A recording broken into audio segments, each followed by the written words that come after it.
In the town of Musse, confusion reigned. The local SS commander was busy assembling his men when all hell broke loose. The roar of jeep engines, the rattle of gunfire. The German positions were under attack. Captain Henry Druce and his party of fellow SAS men had seized their opportunity, and they were out to do serious damage. As they tore through the village, Druce and his men inflicted massive casualties on the SS troops. The German forces mustered a response wherever they could, but in the end, it was the SAS men's limited ammunition that halted their attack. As their machine guns sputtered into silence, Druce and his party knew their work was done. Just as quickly as they had come, they vanished back into the hills. The engagement might have been over, but its effects were just beginning. After such a physical and psychological onslaught, the SS troops were in disarray. Some 250 of them withdrew from Musse, convinced that what they had just endured must surely be the vanguard of a huge force bearing down on them. A handful of men in jeeps had rattled and routed a far larger German unit of elite SS soldiers, and it was Henry Druce who had led the way. The action at Musse was just one engagement in a whole series of clashes, as Druce and his men spent months harrying the Nazis deep behind their lines. The supreme agility of these special forces fighters, combined with their extraordinary bravery in the face of almost certain death, makes for an insane story, even by the standards of the Special Air Service. And this is going to be our topic for today.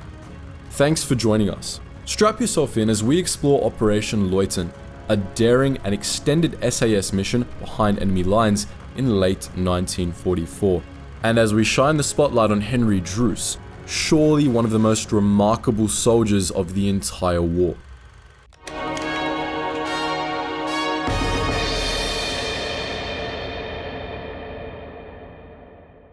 The life of Henry Carey Druce began not in England or in the British Isles at all, but across the Channel in the Netherlands. Born in 1921 to the Belgian Mathilde Elizabeth Visser and British Army Captain Gilbert Druce, Henry spent his early days in Den Haag, The Hague, before beginning his education in the idyllic English village of Sherborne, Dorset. From here, his next stop was Norfolk in East Anglia and the famed Royal Military Academy at Sandhurst. At a tender age, this young boy, rapidly becoming a man, had chosen his career and path in life. He would be a soldier, like his father, and an exceptional one at that. Multilingual thanks to his upbringing, Druce spoke excellent French, Dutch, and Flemish, something that made him incredibly valuable when war was declared. But Druce was still only 17 in September 1939. He would have to wait. His time would come. Upon graduating from Sandhurst, Druce became a commissioned officer for the Middlesex Regiment, but his ambition and his formidable aptitude for a new type of warfare would take him elsewhere. He volunteered for the Glider Pilot Regiment, itself only a few weeks old, and served in the 21st Independent Parachute Company. But the top brass of the British Army had other ideas for the young Druce. The soldier had caught the attention of MI6, and he was just the man the intelligence service needed for a mission behind enemy lines in the Netherlands. Druce would not complete his mission in Europe. Working closely with a Dutch agent in the Netherlands, he was betrayed, as the Dutch contact shifted his allegiance to the Nazis. Miraculously, Druce made it back to the UK. He may not have experienced total success in the Netherlands, but his mission had been far from a failure. By now, it was 1943, and the tide of war was turning in Europe. There were new plans, big plans, and men like Henry Druce were going to be critical in their execution. The SAS fighters had made a grave mistake. Among forests of pine trees in the Vosges Mountains of eastern France, they had fought hard, and with bravery, tenacity, and cunning. They had achieved vital objectives across the region of eastern France, severing German communication and command structures and laying the groundwork for the regular Allied advance from the beachhead at Normandy. And then, when all seemed lost and there was no other way out, they surrendered. They threw themselves upon the mercy of their captors. no such mercy would be granted. Under the Geneva Convention, these men who had fought in the uniforms of the SAS should have been protected. But the German forces, under the direct orders of Adolf Hitler, had no time for such formalities. Special forces, commandos, irregular troops of all kinds were sources of information and intelligence and nothing else. Once that information and intelligence were exhausted, they were of no further use. As it dawned upon the SAS men what was to come, the gravity of their error became clear. In the face of Nazi torture, fighting to the death would have been preferable. Once the Germans had finished with them, the SAS troops were stripped naked and forced into lines beside a ditch. Shots rang out, and the 8 soldiers fell lifeless into their hastily dug graves. To this day, on the spot where they met their ends in the October of 1944, the names of those warriors are recorded on a memorial. Sergeant Ralph Hay, Sergeant Walter Neville, Lance Corporal George Robinson, Private Frederick Austin, Private James Bennett, Private Reginald Church, Private Peter McGovern, and Private Edwin Weaver are remembered here forevermore. The brutality with which these men were dealt with highlighted the grim reality of their mission. Operation Loyton was no everyday exercise. Success was critical, opening up a line of advance for the regular troops pushing southwards and eastwards into France, headed for the border with Belgium and Germany. At the same time, the stakes were enormously high. Now on the back foot, the German occupiers were in no mood to mess about, and they would be ruthless in their reprisals. To understand this mission, we need to go back several months to the summer of 1944 and the aftermath of the Normandy landings. On June 6th, Allied forces had landed at Normandy in an amphibious operation that has gone down as one of the most famous in history. The glory of that day, its suffering, and its significance in the timeline of the war in Europe have not been forgotten. But not everything went as planned. One of the objectives for D-Day, the town of Caen, did not fall for another month, and Germany's fighting forces in France were still very much primed and ready for action after the invasion began. Even at the westernmost point of the Allied landings, furthest from their resupply lines and high command, there was staunch resistance from the German defenders. It would be 2 weeks before Cherbourg was taken, and Saint-Lô did not fall until mid-July. This would not be a sweeping campaign, a romp to victory. This was going to be a drawn-out, bloody affair. The costly failure of Operation Market Garden would not even begin until September, while the grim horror of the Ardennes and the Battle of the Bulge was still to come that winter. There was much fighting left to be done if the Allies were to be victorious, and conversely, there was still plenty of fight left in the Wehrmacht and the Luftwaffe. Even at this relatively early stage in the invasion, the Allies understood that their regular troops needed assistance. The North African campaigns had been successful largely thanks to the Special Forces units that did not let their enemy rest, even when the regular army was being pushed back across the desert. Units like the Special Air Service had performed admirably in the difficult conditions of the Northern Sahara and had caused havoc behind Axis lines. Now, with the potential of a stalled advance in Western Europe, something that could not be allowed to happen, the SAS would find themselves in action again. On August 12, 1944, it was Henry Druce and his men who were thrown into the fray. The first action of Operation Loyton would be the deployment of Druce's advance party, parachuted deep behind enemy lines into the Vosges Mountains near Strasbourg on the east of France. Their objective? Make contact with the Maquis units of the French resistance operating in the area, scout out potential targets for future attacks, and secure possible landing zones for the main SAS forces that would follow. The opening weeks of Druce's mission were largely successful. They made contact, reconnoitred targets, and provided the main force, commanded by Lieutenant Colonel Brian Franks, a place to land. On August 30th, Franks' unit joined Druce's, and things began to go awry almost immediately. A local resistance fighter mistakenly ate some of the SAS's plastic explosive, believing it to be a type of cheese. He did not survive. The arriving units also stumbled across an unidentified local villager who claimed he was hunting for mushrooms. Whether or not this was the case, his arrest caused chaos in the ranks, and the explosion of an ammunition crate led to a firefight in which a man was killed. It seems unlikely that this mushroom-picking man, presuming he was an informer, would have had time to relay the SAS's positions to the German forces in the area. But the following day, it became clear that someone had done. The area was crawling with German soldiers, and reconnaissance patrols identified a reinforcement column of 5,000 men advancing close to the village of Mousse. This was a real problem.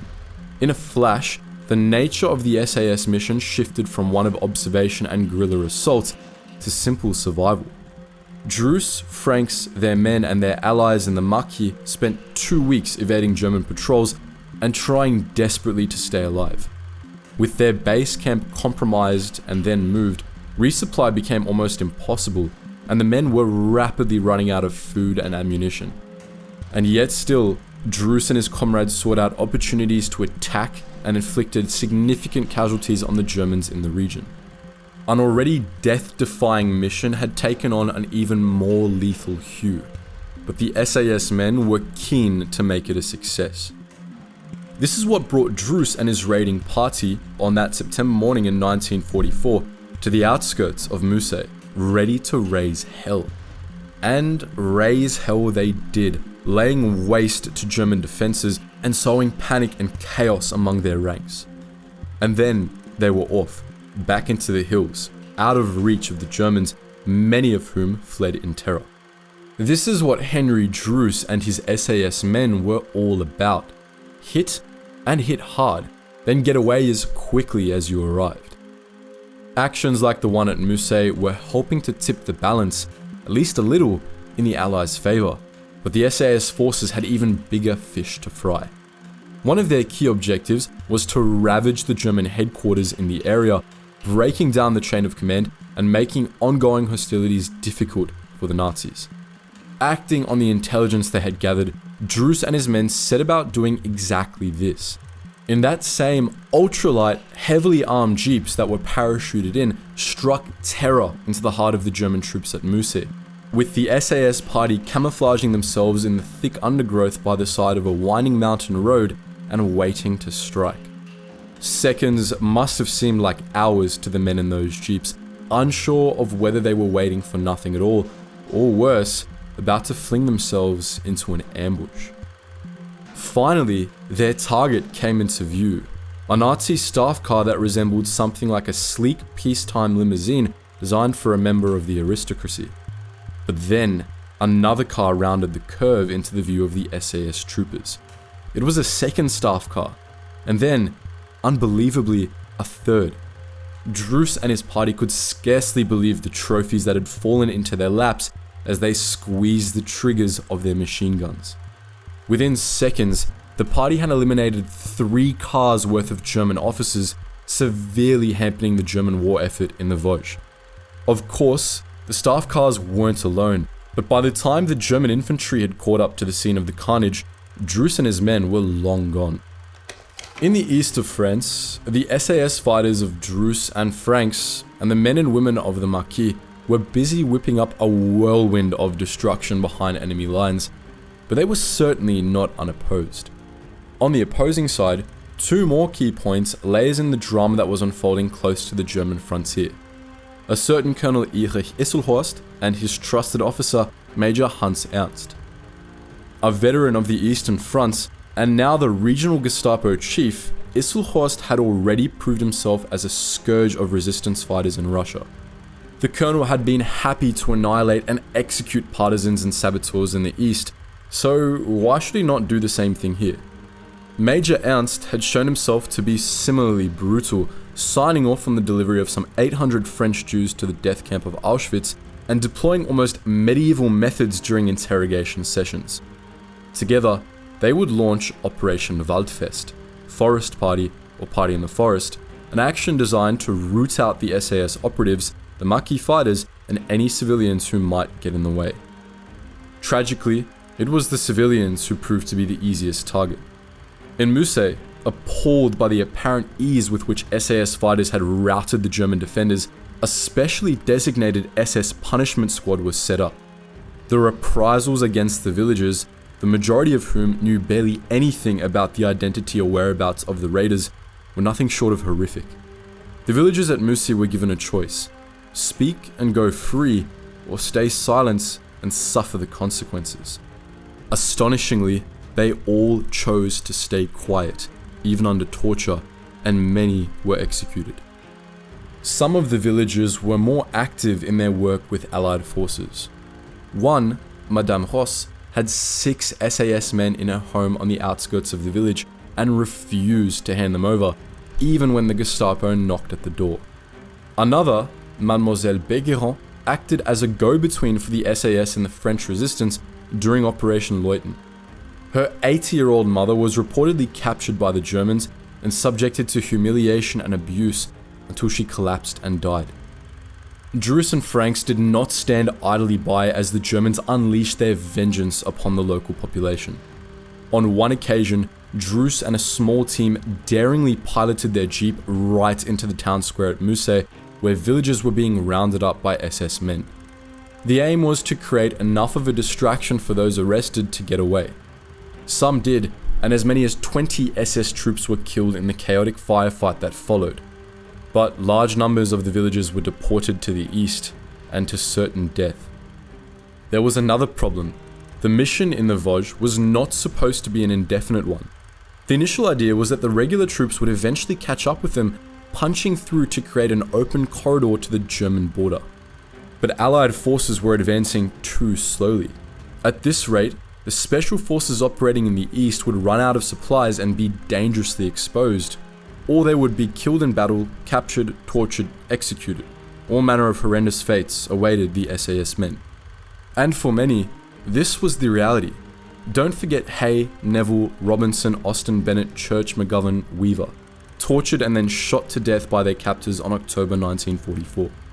These represent just 8 of the troops who fell into Nazi hands and were never seen again.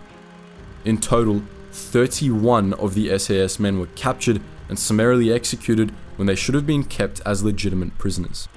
Countless more French resistance fighters and civilians would perish in a similarly barbaric fashion. Before finishing up Operation Loyton, there was more work to be done. In September, Druce and a comrade had received movement orders for the 21st Panzer Division. Having made a name for themselves in North Africa, the 21st was now busy defending the Vosges after having taken part in the Normandy defense. The intelligence was a treasure trove. Divisional command structures, unit distributions, defense points, and movements were all detailed. Such intelligence was too cumbersome and important to be transmitted via radio. The only option would be to deliver it directly to General Patton. Patton, the famous, hard-charging American general, had been bogged down, and information such as Druce had would be game-changing, with the potential to save scores of American lives. Druce immediately took up the mission of crossing over the front lines to meet up with American forces, but this would be no casual stroll through the forest. As a companion, Druce brought with him Lou Fiddick, a Canadian Air Service member who was shot down and who later found the SAS thanks to the French resistance. Despite an early standoff with some German sentries, the two made steady progress toward the American forces. After a tense river crossing, the two men would, quite literally, stumble into the German frontline trenches before crawling silently across the no man's land toward the Allies. After reaching the Free French sector of the lines, Fiddick and Druce would turn over their precious cargo, but not before Druce was given orders to return back across enemy lines to replace a broken radio set. Shortly after returning to the Vosges, in what must have seemed like deja vu, Druce was given yet more intelligence that would save Allied lives, this time of multiple divisions of German reinforcements. Druce was sent to cross over the front lines a third time. In the end, the order came to disperse. The SAS fighters broke up into smaller groups and began their retreat westwards toward the Allied lines. Both Druce and Franks made it back to Britain, and Franks made it his mission to find out exactly what had happened to those men under his command who never returned. Franks' efforts, along with those of Major Eric Barkworth and other investigators, uncovered the reality of Hitler's commando order, a breach of the Geneva Convention that enabled and even encouraged the murder of prisoners of war deemed to belong to special forces outfits. Of the 31 who were captured, 30 were confirmed as unlawfully executed. The fate of that 31st soldier remains unknown to this day. Isselhorst survived the war. He faced a military tribunal in 1946 and was sentenced to death. The sentence was carried out in Strasbourg on February 23, 1948.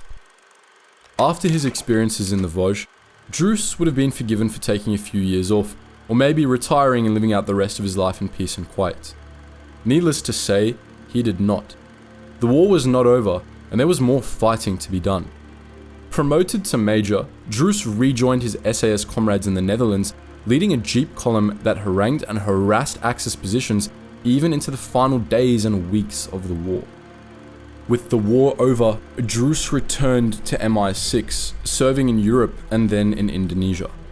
After Indonesian independence in 1949, he remained in Java for another 2 years. Then, he and his family moved to Canada. Running a successful shipping business in Newfoundland and then one in the Caribbean, Druce eventually retired to British Columbia, where he remained in touch with his former SAS brothers for the rest of his life. He died in 2007, aged 85, survived by his wife Mary and their 3 children. The Croix de Guerre with Palm he received following his action in France, and his Order of Oranje-Nassau for his work in Indonesia, goes some way to demonstrate the truly remarkable nature of this man's life, but even they only tell part of the story. In 1945, while Druce and his men sat waiting for a regular Canadian column at a cafe in Delin in the Netherlands, a German motorcyclist stumbled upon them. For once, Druce and his men had the numerical advantage, and immediately they advanced upon the lone German. The soldier was ordered to dismount. He refused. In his saddlebags was a stolen ham, pilfered from civilians in nearby Arnhem. Druce took the ham, knocked the soldier from his motorcycle with it, and arrested him. His attire for this unorthodox encounter? Corduroy trousers and a black silk top hat. From out of the tragedy of the Second World War come stories of bravery, resourcefulness, and of characters who were truly one of a kind. To say that the tale of Major Henry Druce ticks all of these boxes is something of an understatement. We may never know the countless lives that Henry Druce saved in his 3 sojourns across the front lines of one of the most intense wars humanity has ever seen. We'd love to know what you think about all of this. Is there anyone else from the Formidable SAS regiment you'd like to see us cover? Let us know in the comments section below. And as always guys, thank you so much for watching, and I hope you learned something new.